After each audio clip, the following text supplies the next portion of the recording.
पाहताय JB TV news. बातमीत सत्यता हीच आमची ओळख। हातचलाकीने एटीएम कार्ड बदलून लाखोंचा गंडा, सीसीटीव्ही आणि टोल नाक्यांच्या मदतीने आरोपी पोलिसांच्या जाळ्यात। 17,000च्या फसवणुकीचा तपास पोहोचला हरियाणापर्यंत। 5,23,000चा मुद्देमाल जप्त। शिरपूर येथील दीपक अमृत चौधरी हे सेंट्रल बँक ऑफ इंडियाच्या एटीएम सेंटरमध्ये पैसे काढण्यासाठी गेले असता 3 अनोळखी इसमांनी त्यांना बोलण्यात गुंतवून त्यांचे एटीएम कार्ड हातचलाकीने बदलून 17,300 रुपये काढून फसवणूक केली होती। या प्रकरणी शिरपूर शहर पोलीस ठाण्यात गुन्हा दाखल झाल्यानंतर पोलीस निरीक्षक किशोर कुमार परदेशी यांनी घटनास्थळ आणि महामार्गावरील सीसीटीव्ही फुटेजची तपासणी केली असता एका पांढऱ्या रंगाच्या कारवर संशय केंद्रित झाला। तांत्रिक विश्लेषण आणि टोल नाक्याच्या माहितीवरून ही कार चांदवड जिल्हा नाशिक येथील स्वामी प्राईड हॉटेल समोर पार्क असल्याचं आढळलं।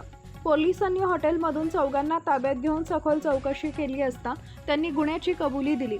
अटक केलेल्या आरोपींमध्ये अलीम रमजान मेव, समून रमजान मेव, नासिर दिनू मेव, तिघे राहणार घागोट, तालुका पलवल हरियाणा आणि सलमान फजरुद्दीन मेव, वय वर्ष 28, राहणार चिटूर, जिल्हा बुलंदशहर उत्तर प्रदेश यांचा समावेश आहे। त्यांच्याकडून 7,000 रुपये रोख, 2 मोबाईल, 1 एटीएम कार्ड आणि गुन्ह्यात वापरलेली 5 लाख रुपये किमतीची टोयोटो ग्लांझा कार क्रमांक HR 30AA 8351 असा एकूण 5,23,000 रुपयांचा मुद्देमाल हस्तगत करण्यात आलाय।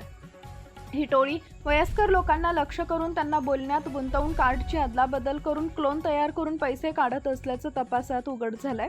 या कारवाईमुळे शिरपूर शहरातील 2 आणि पिंपळगाव बसवंत जिल्हा नाशिक येथील 2 असे एकूण 4 गुन्हे उघडकीस आलेत। ही उत्कृष्ट कामगिरी पोलीस अधीक्षक विशाल आनंद आणि अपर पोलीस अधीक्षक अजय देवरे यांच्या मार्गदर्शनाखाली पोलीस निरीक्षक किशोर कुमार परदेशी व त्यांच्या पथकाने केली आहे।